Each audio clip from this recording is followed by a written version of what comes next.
మత్తయి సువార్త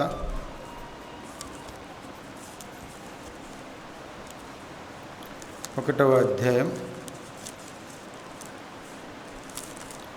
1 నుంచి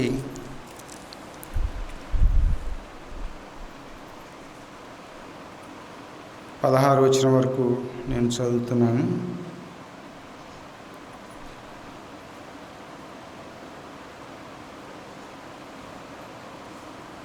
అబ్రహాము కుమారుడగు దావీదు కుమారుడైన యేసుక్రీస్తు వంశావళి. అబ్రహాము ఇస్సాకును కనెను, ఇస్సాకు యాకోబును కనెను, యాకోబు యూదాను అతని అన్నదమ్ములను కనెను, యూదా తామారునందు పెరెసును జెరహును కనెను, పెరెసు ఎస్రోమును కనెను, ఎస్రోము ఆరామును కనెను, ఆరాము అమ్మినాదాబును కనెను, అమ్మినాదాబు నయస్సోనును కనెను, నయస్సోను సెల్మానును కనెను, సెల్మాను రాహాబునందు బోయేజును కనెను, బోయేజు రూతునందు ఓబేదును కనెను, ఓబేదు ఎస్ఐని కనెను, ఎస్ఐ రాజైన దావీదును కనెను. ఊరియా భార్యగా నుండిన ఆమె యందు దావీదు సొలొమోనును కనెను, సొలొమోను రెహబామును కనెను, రెహబాము అబియాను కనెను, అబియా ఆసాను కనెను, ఆసా యెహోషాపాతును కనెను, యెహోషాపాతు యెహోరామును కనెను, యెహోరాము ఉజ్జియాను కనెను, ఉజ్జియా యోతామును కనెను, యోతాము ఆహాజును కనెను, ఆహాజు హిజ్కియాను కనెను, హిజ్కియా మనస్సేను కనెను, మనస్సే ఆమోసును కనెను, ఆమోసు యోసియాను కనెను. యూదులు బబులోనుకు కొనిపోబడిన కాలంలో యోసియా యెకొన్యాను అతని సహోదరులను కనెను. బబులోనుకు కొనిపోబడిన తర్వాత యెకొన్యా సయల్తీయేలును కనెను, సయల్తీయేలు జెరుబ్బాబెలును కనెను, జెరుబ్బాబెలు అబీహూదును కనెను, అబీహూదు ఎల్యాకీమును కనెను, ఎల్యాకీము అజోరును కనెను, అజోరు సాదోకును కనెను, సాదోకు ఆకీమును కనెను, ఆకీము ఎలీహూదును కనెను, ఎలీహూదు ఎలియాజరును కనెను, ఎలియాజరు మత్తానును కనెను, మత్తాను యాకోబును కనెను, యాకోబు మరియా భర్త అయిన యోసేపును కనెను. ఆమె యందు క్రీస్తు అనబడిన యేసు పుట్టెను.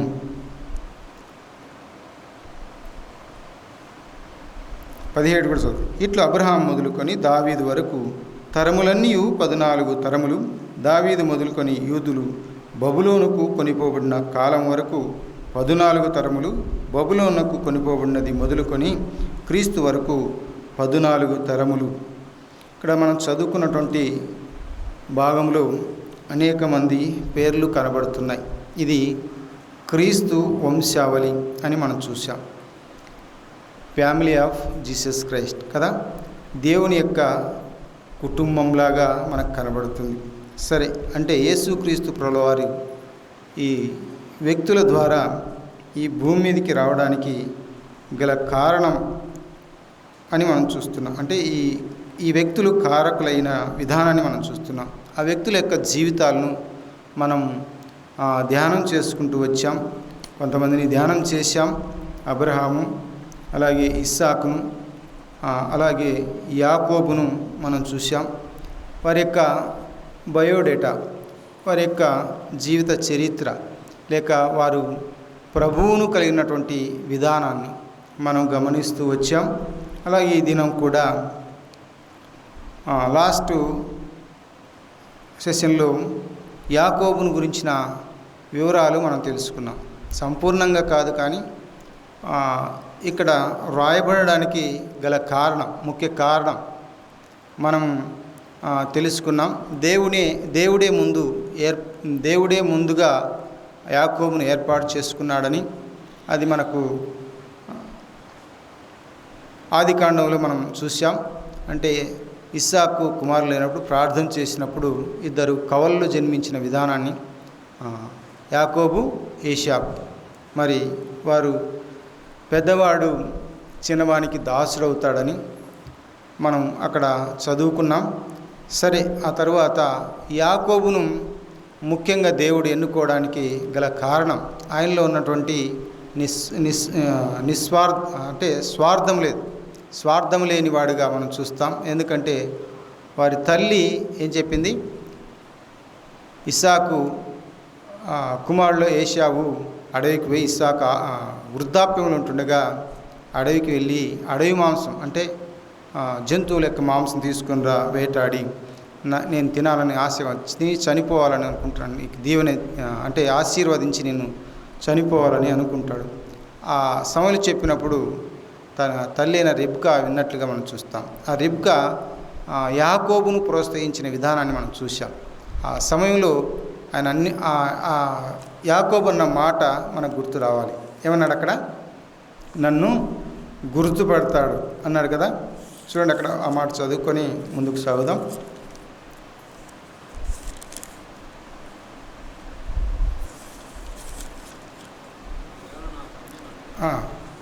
చెప్పిన వచనం అది అధ్యాయం 27:12. ఒకవేళ నా తండ్రి నన్ను తడివి చూచును, అప్పుడు నేను అతని దృష్టికి వంచకుడునుగా తోచిన ఎడల నా మీదికి శాపమే కానీ ఆశీర్వాదము తెచ్చుకొననని చెప్పాను. ఏమన్నాడు ఇప్పుడు? ఇక్కడ శాపం వస్తుందమ్మా, నేను వెళ్ళను అన్నట్లుగా తన ఉద్దేశం. వారి తల్లి రిబ్కా ప్రేరేపించి పంపించినట్లుగా మనం చూస్తున్నాం.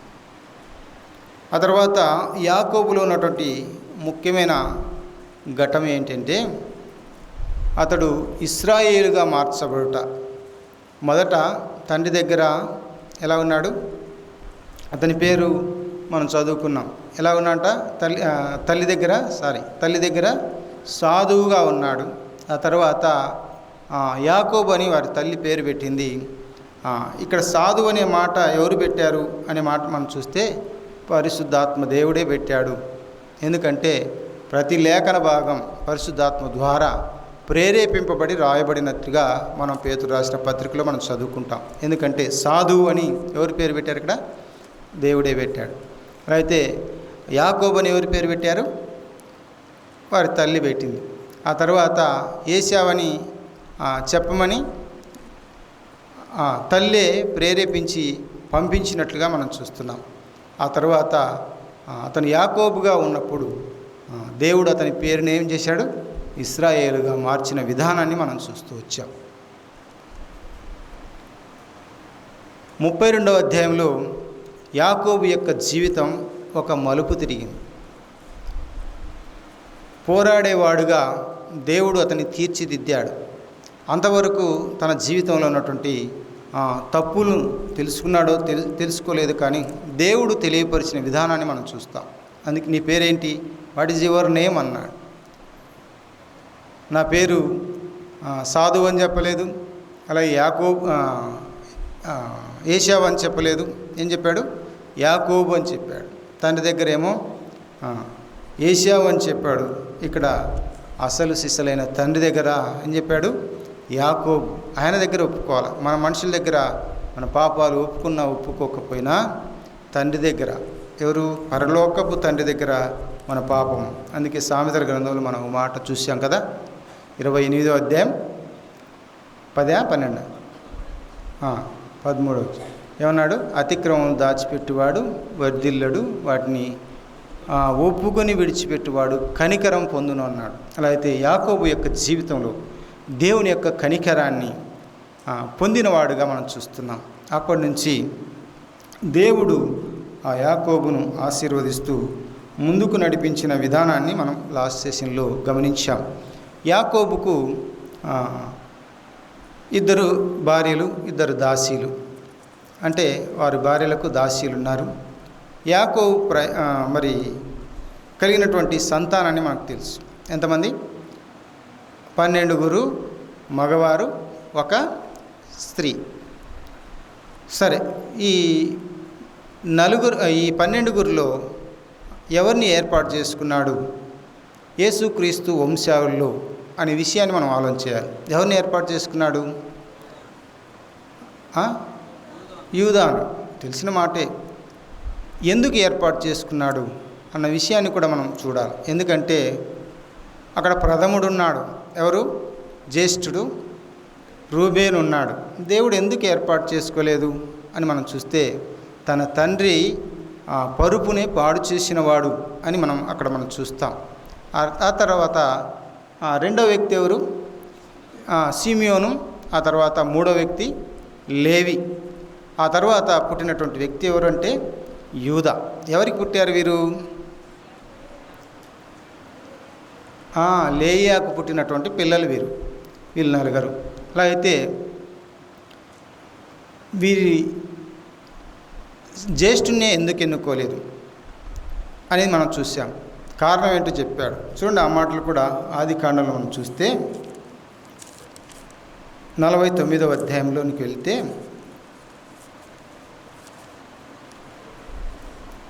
రెండవ వచనం, యాకోబు కుమారులారా కూడి వచ్చి ఆలకించుడి. యాకోబు అంటున్నాడు, కుమారులారా కూడి వచ్చి ఆలకించుడి, మీ తండ్రి అయిన ఇశ్రాయేలు మాట వినుడి. రూబేను పిలిచి చెప్తున్నాడు. ఎవరు? మొదటి కుమారుడు, జ్యేష్ఠుడు రూబేను. నీవు నా పెద్ద కుమారుడవు, నా శక్తియు నా బలం యొక్క ప్రథమ ఫలమును ఔన్నత్యాతిశయమును బలాతిశయమును నీవే. 3 విధాలుగా చెప్తున్నాడు.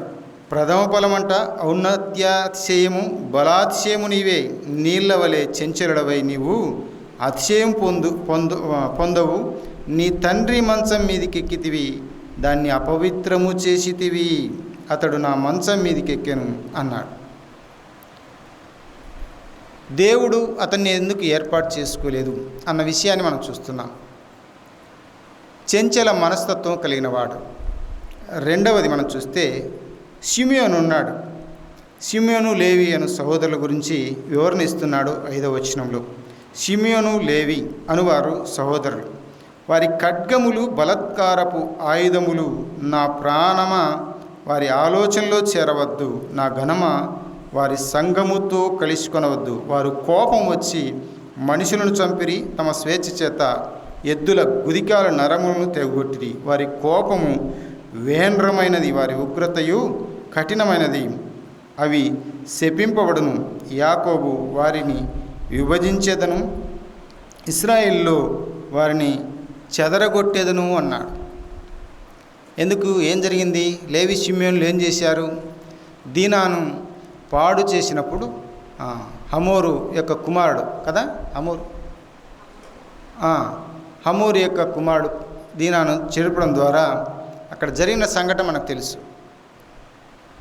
వారిని సున్నతి చేయించుకోమని చెప్పి, మా బిడ్డను మీకు ఇస్తామని చెప్పి లేవి షిమ్యోనులు ఇద్దరు కలిసి ఆ సున్నతితో వారు బాధపడుతున్నటువంటి సమయంలో అక్కడ ఉన్నటువంటి గుర్రములు అన్నిటినీ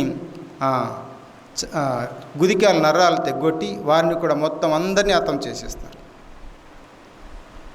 వీరు కోపంతో ఉగ్రతతో నిండినవారు.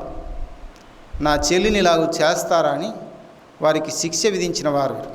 వీరు కూడా యేసుక్రీస్తు ప్రభుల వారి యొక్క వంశావళిలో పనికిరారు అన్నట్లుగా దేవుని యొక్క ఉద్దేశ్యమై ఉండొచ్చు అని మనం ఆలోచిద్దాం.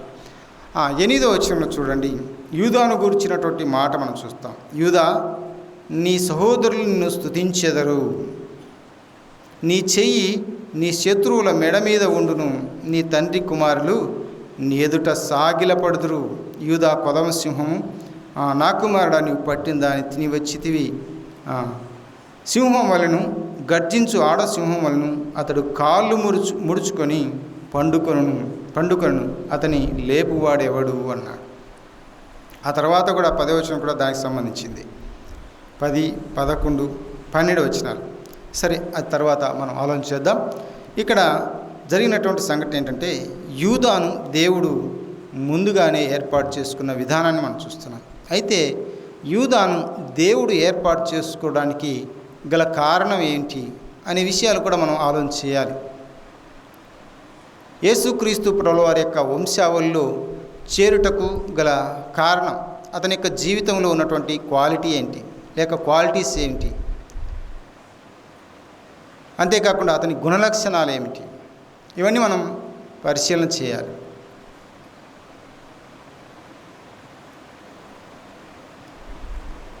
ఇక్కడ మనం యూదా నీ సహోదరులు నిన్ను స్తుతించెదరు అన్నాడు. యూదా అంటే అర్థమైందమ్మా? స్తుతి. అలా అయితే ఎవరిని స్తుతిస్తున్నాం మనం ఇప్పుడు? చెప్పండి అమ్మా. యేసుక్రీస్తు ప్రభుల వారిని. అంటే అక్కడిని స్తుతి ప్రారంభమైనట్లుగా మనం చూస్తున్నాం.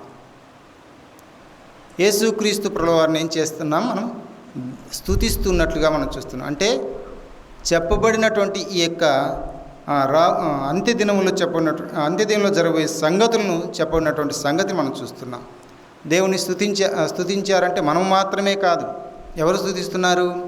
ప్రతి వాని నాలుక, ప్రతి వాని మోకాలు ఉందా? ఎక్కడుంది మా? ఫిలిప్పీయులకు రాసిన పత్రికలో ఉంది, 2వ అధ్యాయం 9వ వచనం. అక్కడే మనం చదువుకుంటాం. ఆయన స్తుతింపదగిన వాడు.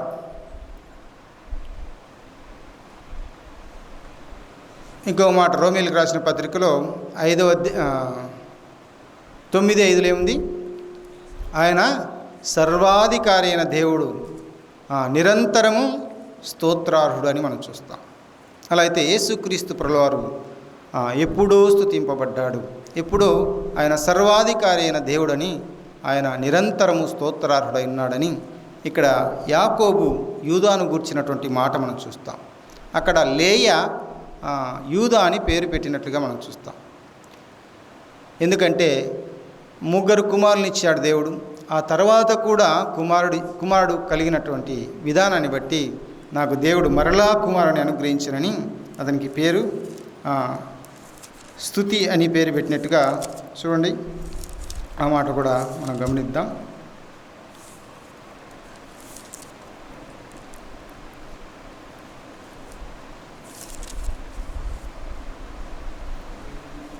ఇరవై 29:35 ఆమె మరలా గర్భవతి అయి కుమారుని కని ఈసారి యెహోవాను స్తుతించెదననుకొని యూదా అను పేరు పెట్టెను. అప్పుడు ఆమెకు కానుపు ఉడిగెను. యెహోవాను స్తుతించెదననుకొని ఏం పేరు పెట్టింది? యూదా అని పేరు పెట్టినట్లుగా మనం చూస్తున్నాం. సరే, ఇంతవరకు బాగానే ఉంది. యూదా ఏమై ఉంటాడో కూడా యాకోబే చెప్పేశాడు. యేసుక్రీస్తు వంశావళిలో ఒకడుగా నిలిచి ముందుకు సాగుతాడు. 12 కుమారులు ఉన్నారు. 12 కుమారుల్లో దేవుడు 4వ వ్యక్తిని ఏర్పాటు చేసుకున్నాడు. మొదటి వ్యక్తిని మనం చూసాం, రూబేను. మామూలుగా జ్యేష్ఠుడైన వాడే హక్కుదారుడు. దేనికైనా, మరి ఆస్తి కావచ్చు, అలాగే ఆశీర్వాదానికి కావచ్చు. కానీ దేవుడు ఎవరిని చూస్తున్నాడు అని మనం చూస్తే ప్రథముని చూడలేదు. దేవుని కొరకు ఎవరు ప్రధానంగా వాడబడతారో వారిని చూస్తున్నాడు. జ్యేష్ఠత్వాన్ని చూడలేదు. ఆయన దేవుని కొరకు ఎవరు ఉపయోగపడతారో, వాడబడతారో వారిని చూస్తున్నట్లుగా మనం చూస్తున్నాం. అయితే యూదాలో ఉన్నటువంటి ప్రత్యేకత ఏమిటి అని మనం చూస్తే, నిజానికి అతని జీవితంలో కూడా యాకోబులాగా ఒక తప్పిదం, ధర్మశాస్త్రానికి విరోధంగా ఒక తప్పిదాన్ని చేయడాన్ని బట్టి, అక్కడ ఒప్పుకున్న విధానాన్ని బట్టి మనం చూస్తాం. ఆ విషయాలు మనం నిదానంగా ఆలోచన చేద్దాం. ఇక్కడ అతని జీవిత విధానాన్ని మనం చూస్తూ వచ్చాం. ఎవరికి పుట్టాడు మనం చూసాం, లేవియాకు. తర్వాత ఇతను ఎన్నో వాడని మనం చూసాం, 4వ వాడని చూసాం. ఆ తర్వాత ఇతడు వివాహం చేసుకున్నాడు. ఎక్కడ చేసుకున్నాడు? కనానీయుల్లో ఒకతిని చూసి వివాహం చేసుకునే అనే మాట చూడండి 38వ అధ్యాయంలో. అక్కడ తన యొక్క ఫ్యామిలీ హిస్టరీ ప్రారంభమవుతున్నట్లుగా మనం గమనిస్తాం. 6వ వచనం, యూదా తన జ్యేష్ఠ కుమారుడైన ఏరునకు తామారు 1 నుంచి చదువుకున్నాం. ఆ కాలం ముందు యూదా తన సహోదరులను విడిచి హీరాను ఒక అదుల్లామీని యొద్ద ఉండుటకు వెళ్ళెను. అక్కడ సూయాను ఒక కనానీయుని కుమార్తెను యూదా చూచి ఆమెను తీసుకొని ఆమెతో పోయెను. ఆమె గర్భవతి కుమారుని కనగా వానికి ఏరు అను పేరు పెట్టెను. మరలా ఆమె గర్భవతి కుమారుని కని వానికి ఓనాను అని పేరు పెట్టెను. ఆమె మరలా గర్భవతి కుమారుని కని వానికి శేలా అను పేరు పెట్టెను. ఆమె వీని కనినప్పుడు అతడు కజీబులో నుండెను. అది ఈ యొక్క యూదా యొక్క వివాహ ప్రారంభం, అతనికి కలిగిన సంతానం మనం చూస్తాం. ఎవరిని చేసుకున్నాడు అని మనం చూస్తే ఇక్కడ ఒక తప్పు చేస్తున్నాడు. ఎవరిని? కనానీయుల్లో వివాహం చేసుకుంటున్నాడు. ఈ కనానీయుడు ఎవరికి సంబంధించిన వాడంటే హాము, నోవాహు కుటుంబీకుల్లో హాము తెలుసు కదా. హాము, సేము, యాపెతు ఈ ముగ్గురు కుమారులు. హాము యొక్క 4వ కుమారుడు కనాను. హాము యొక్క 4వ కుమారుడు కనాను. ఆ కనాను ద్వారానే ఈ పాలు తేనెలు ప్రవహించు కనాను దేశం అంటాం కదా. అలాగైతే ఈ కనానీయులు అక్కడ ఉన్నారు, నివసిస్తున్నట్లుగా మనం చూస్తాం. ఇశ్రాయేలీలు అవి స్వతంత్రించుకున్నప్పుడు అక్కడ ఉన్నటువంటి వారిని ఏం చేయమన్నాడు? నాశనం చేయమన్నాడు. వారిని ఎవరిని ఉంచకూడదు అన్నాడు. ఆ తర్వాత వారు నాశనం చేయక అలాగే కొంతమంది ఉండిపోయిన విధానాన్ని కూడా మనం గమనిస్తాం. సరే, ఏది ఏమైనా కనానీయులలో ఎవరిని వివాహం చేసుకోకూడదని దేవుడు చెప్పాడు. ఎందుకంటే ఈ కనాను సంతానం భయంకరమైనటువంటి పాపం కలిగినటువంటి సంతానం. అంతేకాకుండా భయంకరమైనటువంటి విగ్రహారాధన కలిగినటువంటి సంతానంగా మనం చూడగలుగుతాం. దైవ గ్రంథంలోనే ఆ సంగతులన్నీ కనబడతాయి, కానీ వాటన్నిటినీ చెప్పడానికి మనకు సమయం చాలదు. మరి వారు అలాంటి పరిస్థితిలో ఉన్నటువంటి వారు కనుక దేవుడు కనానీయులను ఎవరిని వివాహం చేసుకోకూడదు అని చెప్పిన విధానాన్ని మనం చూస్తాం. అందుకే అబ్రహాము కానీ, యాకోబు కానీ, ఇస్సాకును కానీ మనం చూస్తే ఎక్కడ చేసుకోమన్నాడు వివాహం? మెసొపొతేమియాకు వెళ్ళి ఇస్సాకు భార్యను తీసుకురమ్మన్నాడు. ఎవరితో? ఏం పేరుమా నాకు గుర్తు. ఎలియాజర్ను పంపించి వివాహానికి మరి ఇస్సాకు అక్కడి నుంచి భార్యను తనకు తీసుకురమ్మని చెప్పినట్లుగా మనం చూస్తున్నాం. అలాగే యాకోబును కూడా కనానీయుల్లో వివాహం చేసుకోవద్దన్నాడు. అక్కడికి అతడు కూడా అక్కడికే వెళ్ళి వివాహం చేసుకున్నట్ల విధానాన్ని మనం చూస్తాం. ఎందుకంటే కనానీయులు ఓ భయంకరమైనటువంటి పాపులు. అలాంటి పాప స్థితి కలిగినటువంటి వారిని వివాహం చేసుకోవద్దు అన్నాడు. కనానీయుల గురించి చాలా సంగతులే ఉన్నాయి. వారి దగ్గరికి వెళ్ళి వారితో వియ్యమొందవద్దు అన్న విషయాలు కూడా దైవగ్రంథంలో మనం చూస్తాం. కాబట్టి ఈ విషయాలన్నీ మనం దైవగ్రంథంలో గమనించినప్పుడు అయితే ఇక యూదా వారిని ఎందుకు చేసుకున్నాడు? అయితే దేవుడు యూదానే ఎందుకు ఏర్పాటు చేసుకున్నాడు? ఇది మన క్వశ్చన్. ప్రాముఖ్యమైన సంగతి ఏంటంటే ఇక్కడ యూదా తనకు పుట్టినటువంటి కుమారులకు వివాహానికి మొదటి కుమారుడు వచ్చాడు. ఆ వివాహం ఒక సహోదరిని వివాహం చేసినట్లుగా మనం చూస్తున్నాం. ఎవరు ఆ సహోదరి? తామారు. ఏరుకు తామారును వివాహం చేసినట్లుగా మనం చూస్తున్నాం. అతడు దేవుని దృష్టికి చెడ్డవాడైనందున ఏం చేశాడు? అతన్ని చంపాడు. దేవుడు అతన్ని చంపిన విధానాన్ని మనం ఇక్కడ 38వ అధ్యాయంలో 6వ వచనం నుంచి మనం చదువుకుంటూ వెళ్తే మనకు ఆ సంగతులన్నీ కనబడతాయి. ఆ తర్వాత ఓనానుకు ఎందుకంటే మరిది ధర్మం జరిగించాలి, విడుదల జరిగించాలి. మన ఋతు గ్రంథంలో మనం చూస్తాం.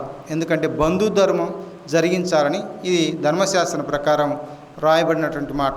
ఆ సంగతులు వారు నెరవేర్చాలి. మొదటి కుమారుడు చనిపోతే రెండవ కుమారునికి ఇచ్చి ఆమె వివాహం చేసి ఆమెతో కూడా మరి ఓనాను వెళ్ళినట్లుగా మనం చూస్తున్నాం. అయితే ఆమెకు సంతానం కలగకూడదని అతని చేసినటువంటి పని మనకు తెలుసు. రేతస్సును మరి నేల మీద విడిచిన వాడుగా మనం చూస్తున్నాం. ఆమెకు సంతానం కలగకూడదు చూసి దేవుడు అతన్ని కూడా చంపివేసిన విధానాన్ని మనం చూస్తాం. ఇది కూడా 10వ వచనం అంటాడు, యెహోవా దృష్టికి చెడ్డది కనుక అతన్ని కూడా ఏం చేశాడు? దేవుడు చంపాడు. ఆ తర్వాత ఎవరు నిలిచిపోయారు? మూడో వ్యక్తి శేల. ఇక్కడ చిన్నవాడు ఈ శేల, ఇంకా వయసుకు రానట్టుగా కనబడుతుంది. అందుకే ఈ తామారును ఏం చేశాడంటే యూదా, నువ్వు మీ తండ్రి ఇంటికి వెళ్ళు అన్నాడు. తండ్రి ఇంటికి వెళ్ళు, ఇతడు వయసు వచ్చిన తర్వాత నీకు వివాహం చేస్తాను అని చెప్పి పంపించాడు. మరి ఆమె వెళ్ళింది. చాలా కాలం అయిపోయింది. శేలా పెద్దవాడైపోయాడు. ఇక్కడ రాయబడలేదు కానీ పెద్దవాడైపోయాడు. ఆమె ఏం చేస్తూ ఉంది? వెయిట్ చేస్తూ ఉంది. ఎందుకంటే ఆమె విడిపించబడాలి. ఎలాగూ కుమారుని లేక కుమార్తెను కనే స్థితిలోనికి ఆమె రావాలి. ఆమె విడిపించబడాలి. కాబట్టి ఏం చేసింది తెలుసా? మనకు తెలుసు కదా, యూదా గొర్రెబొచ్చు కత్తిరించడానికి వెళ్తూ ఉన్నాడు అన్న సంగతి తెలిసిపోయింది. శేలాను ఇచ్చి ఆమెకు వివాహం చాలా కాలం చేయడానికి మొగ్గు చూపుతున్నాడు. కారణం ఏంటో మనకు తెలుసు. 2 కుమారులు ఇస్తే 2 చనిపోయారు. ఈ కుమారుని ఇస్తే ఈ కుమారుడు కూడా నాకు లేకుండా పోతాడేమో అన్న ఉద్దేశం అతనిలో ఉండి ఉండవచ్చు. మన ఆలోచన అంతే, అంతకంటే వేరే ఏం లేదు. అయితే తడవు చేశాడు. తడవు చేసినందువలన ఆమె ఎలాగైనా నేను వారి ఫ్యామిలీలో నుంచి సంతానాన్ని పొందాలి అనుకున్నట్టుగా మనం గమనిస్తున్నాం. ఆ సంగతి మనం చూస్తాం. ఇక్కడ గొర్రెబొచ్చు కత్తిరించడానికి హీరాతో తన స్నేహితుడు అదుల్లమీయుడని చూశాం కదా. అదుల్లమీయునితో గొర్రెబొచ్చు కత్తిరించడానికి వెళుచున్నప్పుడు ఒక సహోదరి ఈ సంగతి ముందే తామారు తెలుసుకొని అక్కడ కూర్చున్న విధానాన్ని కూడా ఇక్కడ 38వ అధ్యాయంలో మనం గమనించవచ్చు. వెళ్తున్నప్పుడు ఈ యూదా ఆమెను చూసి నాతో వచ్చేదవా అని అడిగినప్పుడు వస్తాను, నాకు ఏమైనా ఇవ్వాలి అన్నది. సరే, ఒక మేకపిల్ల నా మందలో నుంచి తోలి పంపిస్తాలి అన్నాడు. అయితే అంతకు ముందు నాకు కొన్ని గుర్తులు కావాలి అన్నది. 1 ముద్ర, 2వది తాడు, 3వది కర్ర. ఈ 3 గుర్తులు ఆమె దగ్గర ఇచ్చిపోయినట్లుగా మనం చూస్తాం. తర్వాత ఆమె 3 నెలల తర్వాత ఆమె గర్భవతిగా అక్కడ ఉన్నటువంటి యూదాకు తెలపబడిన విధానాన్ని మనం చూస్తాం. తెలపబడినప్పుడు హీరాను పంపించి ఆమెను తీసుకొని రాపో, కాల్చివేసి చంపాలి అన్నాడు. ఆమె రాని వచ్చింది. నేను ఎవరి వలన గర్భవతిని అవుతునో ఆ సంగతులన్నీ చూపిస్తూ ఉంది. ఎవరికి? యూదా. చూపించినప్పుడు ఇవి నావే అని గుర్తుపట్టాడు. జరిగిన సంఘటన ఏంటంటే ఆ వచనాన్ని మనం చూడాలి. ఇక్కడ 24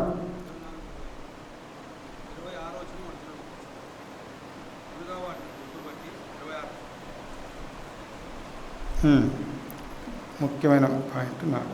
రైట్ అదే మంచి ముఖ్యమైన పాయింట్ అది. యూదా వాటిని గుర్తుపట్టి నేను నా కుమారుడైన శేలాను ఆమెకు ఇయ్యలేదు గనుక ఇక్కడ ఒప్పుకుంటున్నాడు. శేలాను ఎందుకు ఇయ్యలేదంట? 2 కుమారులు చనిపోయినారు, ఇక ఈ కుమారుడు కూడా చనిపోతాడేమో అన్నటువంటి ఆ ఆలోచన, ఆ దృక్పథం కలిగి ఏం చేశాడు? వారు చెడ్డవారైన అనే సంగతి యూదాకు తెలియలేదు, కానీ శేలా కూడా అలాగే చనిపోతాడేమో అన్నట్లుగా ఆమెకి ఇయ్యకుండా తడువు చేశాడు. ఆమె ఏం చేసింది?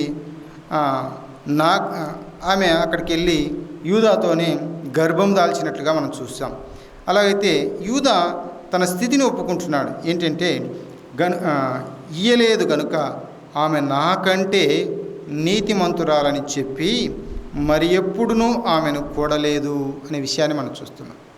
ఆమె నాకంటే నీతిమంతురాలు అని చెప్పాడు. అంటే అలా అయితే యూదా ఎలాంటి వాడు? నీతిని తప్పినవాడుగా మనకు కనబడుతున్నాడు. ముఖ్యంగా నీతిని తప్పాడు, ధర్మశాస్త్ర నీతిని తప్పాడు. ఎందుకంటే ఎంతమంది చనిపోయినా కూడా అతని కుమారునిచ్చి వివాహం చేసి ఆమె యొక్క విడుదల జరిగించాలి అని ధర్మశాస్త్రం తెలియపరుస్తున్న విధానాన్ని మనం చూస్తున్నాం. అలా అయితే ఇక్కడ యూదా తన జీవితంలో చేసిన తప్పును ఏం చేస్తున్నాడు? ఒప్పుకుంటున్న విధానాన్ని మనం చూస్తున్నాం. ముఖ్యమైనటువంటి యూదా జీవితంలో మలుపు లేక ఘటన ఇది మనం చూస్తాం.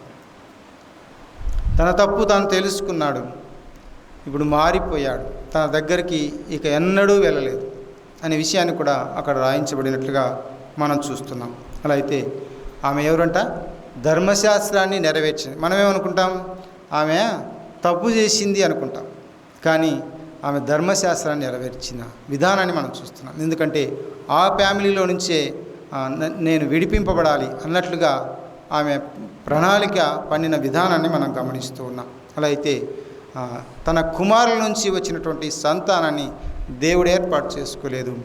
యూదా నుంచి వచ్చిన సంతానాన్ని దేవుడు అంటే తామారు నుంచి వచ్చినటువంటి సంతానాన్ని దేవుడు ఏర్పాటు చేసుకున్న విధానాన్ని మనం చూస్తున్నాం. యూదాలో ఇంకా అనేక సంగతులు మనం గమనిద్దాం. చూడండి, యూదా ముఖ్యమైన పాయింట్ ఏంటంటే ఇదే, తన స్థితిని, పాప స్థితిని ఒప్పుకున్నాడు, తప్పు చేసిన విధానాన్ని ఒప్పుకున్నాడు. అందుకే మనం ఇందాక సామెతల గ్రంథంలో మనం చూసాం, ఏమన్నాడు? అతిక్రమం దాచిపెట్టువాడు వర్ధిల్లడు, వాటిని ఒప్పుకొని విడిచిపెట్టువాడు కనికరం పొందును అన్నాడు. అలా అయితే యూదా దేవునిలో నుంచి కనికరాన్ని పొందినవాడుగా మనం చూస్తూ ఉన్నాం. అలా అయితే యూదా కలిగి ఉన్నటువంటి ఆశీర్వాదాలు మనం కొన్ని ఆలోచన చేద్దాం. యూదా గోత్రానికి ఒక గుర్తింపు కలిగినటువంటి వాడుగా మనం చూస్తున్నాం. 12 మంది కుమారులు ఉన్నారు, కానీ యూదాకు మాత్రమే ఆ గుర్తింపు ఉన్నట్లుగా మనం చూస్తాం. చూడండి, ప్రకటన గ్రంథం యూదాను గురించి వ్రాయబడినటువంటి ఆ మాటను మనం చూస్తే 5వ అధ్యాయం 5వ వచనంలో మనకు కనబడే మాట ఏంటంటే, ఆయన గురించిన వివరణ ఏంటి చూడండి. ఆ పెద్దల్లో ఒకడు ఏడవకము, ఇదిగో దావీదుకు చిగురైన యూదా గోత్రపు సింహము అన్నాడు. అలా అయితే యూదా గోత్రపు సింహం ఎవరు అని మనం చూస్తే ప్రభువైన క్రీస్తుల వారు రావడానికి గల కారకుడయ్యాడు యూదా. రెండవది మనం చూస్తే హెబ్రీయులకు రాసిన పత్రికలో ఆయన జన్మను గురించిన వివరాలు అపోస్తలుడైన పౌలు కూడా యూదాను గురించి తెలియపరిచిన విధానాన్ని మనం చూస్తాం. హెబ్రీయులకు రాసిన పత్రిక 7వ అధ్యాయం 14వ వచనం చూడండి. మన ప్రభువు యూదా సంతానమందు జన్మించుననుట స్పష్టమే అన్నాడు. అంటే క్రీస్తు జన్మ ఎక్కడి నుంచి వస్తుందంట? యూదా సంతానమందు అన్నాడు. కుమారుల్లో ఏరు ఉన్నారు, ఓనాను ఉన్నాడు, సేలా ఉన్నాడు. వారి పేర్లు అక్కడ రాయబడలేదు, కానీ యూదా పేరు వ్రాయబడిన విధానాన్ని మనం చూస్తున్నాం. ఇంకా మూడవది మనం చూస్తే 49వ అధ్యాయంలో ఆదికాండంలో తన తండ్రి అంత్య దినాల్లో జరగబోయే సంగతులు చెబుతూ యూదాను గురించి ఒక మాట చెప్పాడు. ఇందాక మనం చదువుకున్నాం. ఏమని చెప్పాడు? అతడు కొదుమ సింహము అన్నాడు. 9వ వచనం 49:9 యూదా కొదుమ సింహము అన్నాడు. కొదుమ సింహం చాలా బలము కలిగినది. వాటి గురించి ధ్యానం చేయాలని చాలా సంగతులు ఉన్నాయి. అలా అయితే యూదా కొదుమ సింహముగా పేరు పొందినవాడుగా మనం చూస్తున్నాం. అంతేకాకుండా మోసే అతని గురించి దీవిస్తూ ఏమన్నాడు చూడండి. ద్వితీయోపదేశకాండంలో 33వ అధ్యాయం 7వ వచనాన్ని మనం గమనిద్దాం. యూదాను గూర్చి అతడు ఇట్లను, యెహోవా యూదా మనవి విని అతని ప్రజల యొద్దకు అతన్ని చేర్చుము. యూదా బాహుబలము అతనికి చాలునట్లు చేసి అతని శత్రువులకు విరోధముగా నీవు అతనికి సహాయుడవయ్యుందువు అన్నాడు. దేవుడు యూదాను గూర్చినటువంటి ఆ ఆశీర్వాదం మోసే ద్వారా తెలియపరుస్తున్న విధానాన్ని మనం చూస్తే, దేవుడు యూదాకు దీవెన ఇచ్చిన విధానాన్ని మనం చూస్తే అతనికి బాహుబలము అన్నాడు. అంటే అతనికి దేవుడు చేతులకు శక్తినిస్తాడు అన్నట్లుగా యూదా బాహుబలం అతనికి చాలునట్లు చేసి అన్నాడు. ఇక్కడ దేవుడు ఇచ్చినటువంటి ఆశీర్వాదం ఎంత గొప్పదో మనం చూస్తున్నాం. అతని యూదా గోత్రపు సింహముగాను, అలాగే కొదుమ సింహముగాను, అలాగే మనం చూస్తాం క్రీస్తు యేసు యొక్క వంశావళిలో పుట్టినవాడుగాను, అతడు బాహుబలము కలిగిన వాడుగాను మనం చూస్తున్నాం. అంతేకాకుండా యూదాలో కలిగినటువంటి ఇంకొక మంచి క్వాలిటీ 43వ అధ్యాయం చూడండి. ఆదికాండం 43వ అధ్యాయం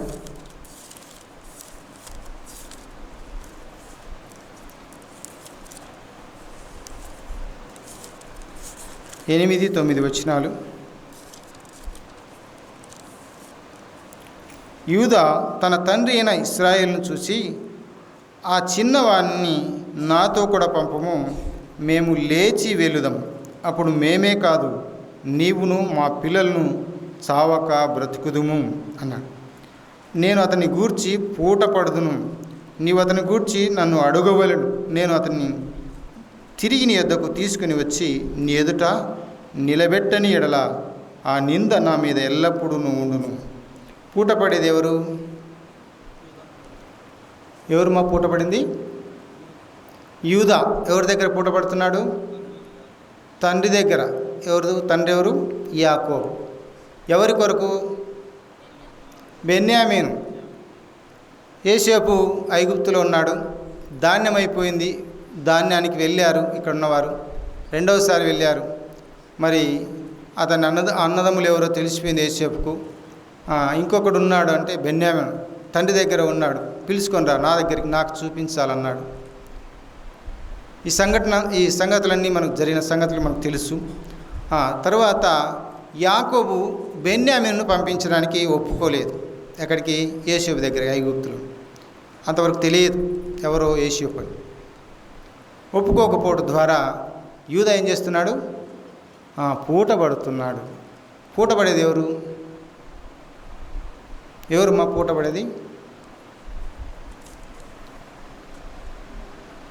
ఎలాంటి మనసు కలిగిన వారు పూట పడతారు? నమ్మకమైన వారు పూట పడతారు. అర్థమవుతుందమ్మా? యాకోబుకు యూదా నమ్మకంగా ఉన్నట్టుగా మనం చూస్తాం. నమ్మకమైన వాడు పూటపడే పరిస్థితి మనకు కనబడుతుంది. మనం కూడా ఒక వ్యక్తి బాకీ ఉన్నాడు అనుకోండి, ఏం చేస్తాం? బాకీ ఉంటే ఆ వ్యక్తి బాకీ ఇంకొకరు వచ్చి నేను గడతాలి అంటే ఆ వ్యక్తి మీద మనకు నమ్మకం ఉంటేనే కదా ఒప్పుకునేది.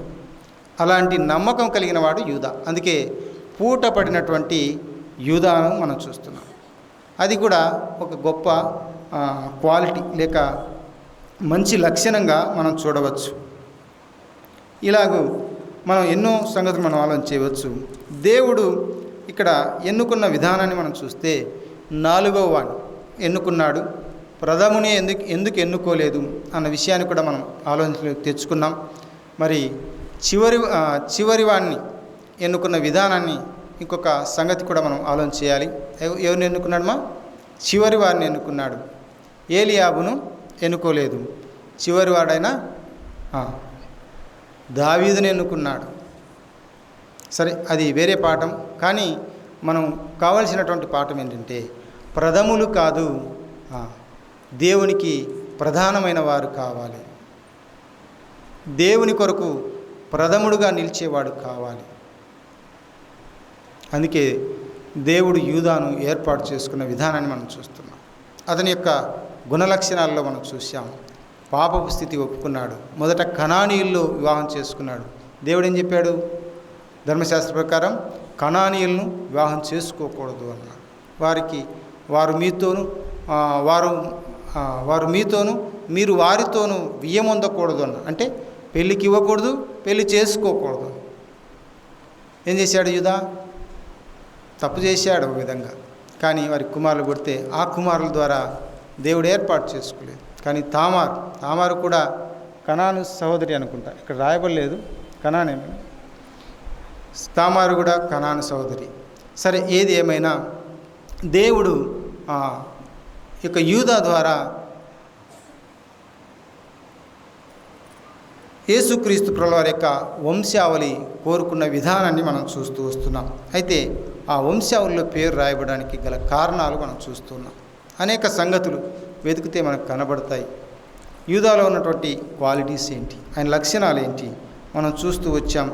అంతేకాకుండా ఇంకొకటి ముఖ్యంగా మనం ఆలోచిద్దాం. 78వ కీర్తనలో అక్కడ కూడా షిలోహులో మందిరం నిర్మాణం జరిగి ఉంటే ఆ షిలోహు మందిరం దాదాపు 369 సంవత్సరాలు అక్కడ నిలిచి ఉన్నట్లుగా మనం చూస్తున్నాం. షిలోహు అనగానే ఎవరు గుర్తొస్తారు? హన్నా, పెనిన్నా, ఇంకొకరు ఎవరు?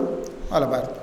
సరే, ఆ తర్వాత ఇంకా సమూయేలు, తర్వాత ఏలీ మనకు గుర్తుకొస్తారు. అయితే అక్కడ వారు సేవ చేశారు.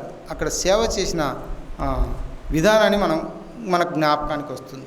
అయితే షిలోహు మందిరం ఎక్కడ కట్టబడ్డారో మనం చూస్తాం. అది ఎఫ్రాయిము ప్రాంతం అని మనం చూస్తాం. అది న్యాయాధిపతుల గ్రంథంలో సమూయేలు గ్రంథం మొదటి గ్రంథంలో మొదటి అధ్యాయంలో మొదటి వచనంలో ఆ మాట మనకు కనబడుతుంది. సరే, మనం ఇప్పుడు ఆలోచన చేయవలసింది ఏంటంటే కీర్తనలు 78వ కీర్తన. షిలోహులో మందిరం ఎందుకు పాడైపోయింది, ఆ తర్వాత దేవుడు యూదానే ఎన్నుకున్న విధానాన్ని కూడా అక్కడ తెలియపరిచిన విధానాన్ని మనం చూస్తాం. చూడండి, 78, 67, 68 మొత్తం 72 వరకు వచనాలు మనకు కనబడతాయి. చూడండి, పిమ్మట ఆయన యోసేపు గుడారమును అసహించుకొనెను, ఎఫ్రాయిము గోత్రమును కోరుకొనలేదు, యూదా గోత్రమును తాను ప్రేమించిన సియోను పర్వతమును ఆయన కోరుకొనెను అన్నాడు. దానికి గల కారణాలు మనం చూస్తూ వచ్చాం. యూదాలో ఉన్నటువంటి క్వాలిటీస్ మనం చూస్తే దేవుడు యూదాను కోరుకొని అదిగో ఇక్కడ గొర్రెల దొడ్లలో నుండి అతని పిలిచెను అన్నాడు. ఎవరిని? దావీదుని పిలిచాడు.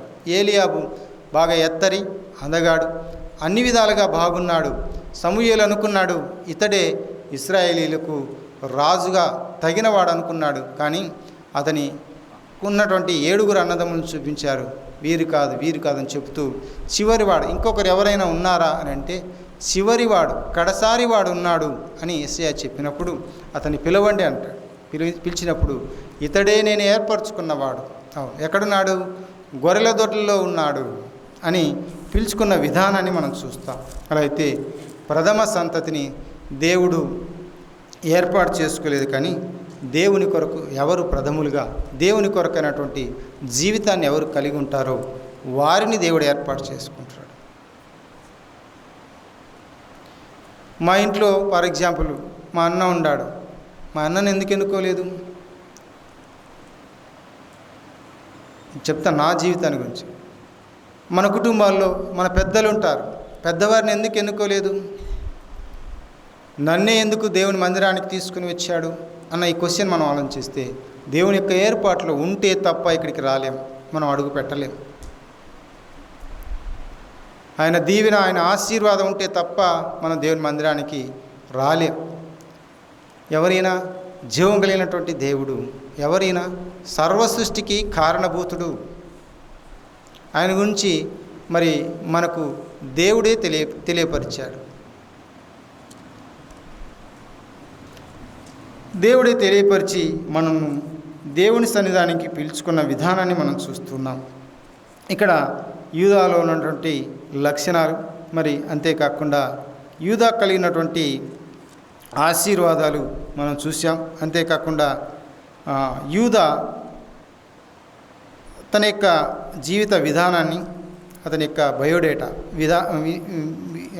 బయోడేటాను కూడా మనం గమనించి ముందుకు సాగుతున్నాం. అలాగే ముఖ్యంగా 2 మాటలు మనం ఆలోచన చేయాలి. యూదా నమ్మకమైన వాడని మనం చూసాం. యూదా తన తప్పును ఒప్పుకున్నవాడుగా మనం చూస్తున్నాం. ఎందుకంటే తామార్ విషయంలో తను తప్పు చేశాడు. ఎలాగూ తన చిన్న కుమారునిచ్చి వివాహం చేయకుండా తడవు చేశాడు. ఆ తప్పును ఒప్పుకున్నాడు. ఆమెను గురించి వివరణ ఇస్తున్నాడు. ఆమె ధర్మశాస్త్రాన్ని నెరవేర్చిందిగా మనం చూస్తున్నాం. తర్వాత తామారు గురించి మనం ఆలోచన చేద్దాం. అంటే ఆమె ధర్మశాస్త్రాన్ని ఎలా నెరవేర్చింది? యూదా కుటుంబంలో నుంచే సంతానాన్ని పొందాలి అనుకున్నది, పొందాలి, అది వాస్తవం. అది ఆ కట్టడ విధానాన్ని మనం చూస్తాం. అలా పొందిన విధానాన్ని మనం చూస్తున్నాం. అంటే యూదా తన తప్పును ఒప్పుకున్నాడు. తర్వాత అతడు ఒక నమ్మకమైన వాడుగా ఉన్న విధానాన్ని కూడా మనం చూసాం. అతడు పొందిన ఆశీర్వాదాలు మనం చూసాం. చివరిగా మనం ఆలోచన చేస్తే తన తప్పును ఒప్పుకోవడం ద్వారా అతనికి కలిగినటువంటి గొప్ప లాభం యేసుక్రీస్తు ప్రభువుల వారి యొక్క వంశావళిలో చేర్చబడుట. ఇక్కడ చూడండి, తెస్సలోనికీయులకు రాసిన మొదటి పత్రికలో ఒక మాట మనం చదువుకుందాం.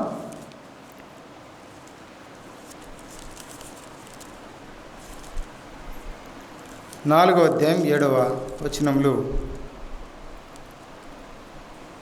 మనల్ని ఎందుకు పిలుచుకున్నాడు, యూదాను ఎందుకు అలాగో పిలుచుకున్నాడు, కనాను స్త్రీలలో వివాహం చేసుకున్నాడు, అతని ఇంకా ఏం చేయాలి, పరిశుద్ధపరచాలి అన్నట్లుగా మనం చూస్తున్నాం. అందుకే తామారు ద్వారా అతని యొక్క స్థితిని తెలియపరిచిన విధానాన్ని కూడా మనం చూస్తున్నాం. అంతేకాకుండా ఆదికాండం 49వ అధ్యాయంలో తన తండ్రి యూదాను దేవుడు ఏర్పాటు చేసుకున్నాడని ముందే తెలియపరిచిన విధానాన్ని కూడా మనం చూశాం. ఇక్కడ 4వ అధ్యాయం తెస్సలోనికి రాసిన మొదటి పత్రిక 4వ అధ్యాయం 7వ వచనంలో చెప్తున్నటువంటి మాట ఏంటంటే, మనలందరినీ ఎందుకు పిలుచుకున్నాడు, ఎందుకు పిలుచుకున్నాడు, పరిశుద్ధులగుటకే దేవుడు మనల్ని పిలిచెను కానీ అపవిత్రులుగా ఉండుటకు పిలువలేదు అన్నాడు. అలా అయితే దేవుడు యాకోబును ఎందుకు పిలుచుకున్నాడు, దేవుడు యాకోబుకు ఆ పేరు ఎందుకు పెట్టాడు, పరిశుద్ధులుగా జీవించడానికే పిలిచాడు కానీ అపవిత్రమైనటువంటి జీవితాన్ని కలిగి ఉండడానికి కాదు అని చెప్తున్నాడు అపోస్తలుడైన పౌలు తెస్సలోనికి సంఘంతో. అలాగే ఎఫెసీయులకు రాసిన పత్రికలో కూడా 5వ అధ్యాయం 8వ వచనంలో ఇంకొక మాట చూసుకొని మనం ముగించుకుందాం. 5:8 ఏముంది అక్కడ చూడండి, మీరు పూర్వమందు చీకటి ఇంటిని ఇప్పుడైతే ఎలా ఉన్నారట, ప్రభువునందు వెలుగై ఉన్నారు. ఒకప్పుడు వెలిగింపబడిన యూదా ఇప్పుడు ఏమైపోయాడు, వెలిగింపబడిన యూదాగా మార్చబడ్డాడు. ఎక్కడ, తామారు ద్వారా. నీవు నాకంటే నీతిమంతురాలవయ్యా, ఎలాగూ మరిది ధర్మం జరిగించాలి అన్న ఆలోచన. ఒక విధంగా మనం చూస్తే శేలాను ఆమెకి ఇవ్వకుండా పెళ్లి చేయకుండా అతను అలాగే తడువు చేసిన విధానాన్ని మనం చూస్తున్నాం.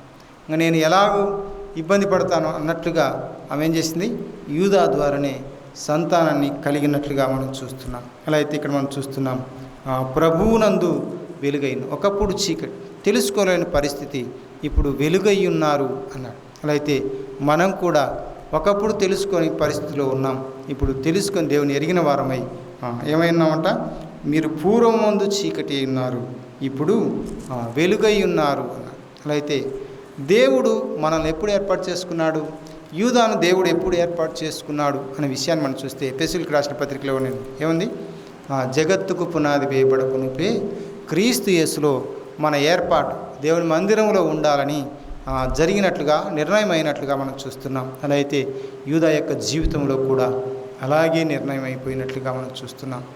ముఖ్యంగా మనం ఒకటి గుర్తించాలి, సామెతల గ్రంథం 28వ అధ్యాయం 13వ వచనం ప్రకారం అతిక్రమణలు దాచిపెట్టువాడు వర్ధిల్లడు, వాటిని ఒప్పుకొని విడిచిపెట్టువాడు కనికరం పొందును అన్నాడు. ప్రతి ఒక్కరూ పాపం చేస్తాం. పాపం